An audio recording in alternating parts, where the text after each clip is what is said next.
Warahmatullahi wabarakatuh. Bersama Didi Serang FM, Jari Mata Dekat Hati. Hai, apa khabar, apa cerita semua sahabat Didi di luar sana. Seperti biasa, Didi sentiasa menekankan semua ciri-ciri happy, sawan afiat dan sentiasa dirahmati Allah Subhanahu Wa Taala. Allahumma salli ala Muhammad wa ala ali Muhammad. Alhamdulillah, pada petang ini pada kali ini, pada hari ini, pada masa ini adalah 1 Ramadan 1447. Ini adalah Ramadan yang pertama. Seperti Ramadan yang lepas, Ayeli sentiasa berada di ruangan masa yang ada free. Ayeli akan turun sembahyang asar di Masjid Umari. Apa yang special, setiap kali Ayeli datang ke Masjid Umari, cuba tengok di hadapan, walaupun orang kata bazar Ramadannya hanyalah beberapa kemah saja, tapi apa yang menarik, apa yang special, semestinya jom kita saksikan bersama. Hanya di sebelahan masjid dan tempat dijadikan bazar Ramadan, Masjid Umari adalah tapak parking milik Masjid Umari. Jadi Ayeli mencari yang special di bazar Ramadan Masjid Umari. Tak lain tak bukannya, cuba tengok di hadapan sana yang berwarna kuning, iaitu air balang Abai Cak Puak. Setiap tahun di sinilah tempat Ayeli mencari air balang setiap kali turun sembahyang asar. Jadi Ayeli tidak akan bergerak dua kalilah, sambil menyelam sambil minum air. Jadi inilah dia, setiap tahun Abai akan orang kata membuka gerai air balang Abai Cak Puak. Mari dia punya trademark.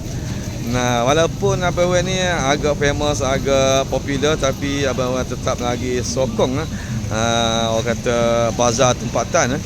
Jadi alhamdulillah, terima kasih banyak-banyak Abai yang menjadi penyeri, yang menjadi panggil tunjang utama untuk bazar Ramadan di Masjid Umari.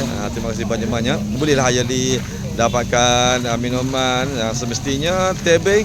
Dan hari ni anak Ayeli kata nak kena katira, apa benda lah. Jadi Ayeli akan dapatkan tebing dan juga katira. Sambil-sambil tu jom kita layan balang-balang yang telah pun siap.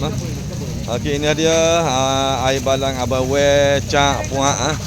Oh, orang semak belakang tu. Teh biasa. Teh biasa. Katira, mana katira? Tak ada. Oh. Katira tak ada kak? Tak ada. Kata kan? Tak ada air katira hari ni. Beres tak ada. Teh dengan jago. Okey, ini balang-balang yang ada. Okey. Terima kasih banyak-banyak Abai kerana support, orang kata support bazar Ramadan, walaupun nama Abai adalah nama yang besar.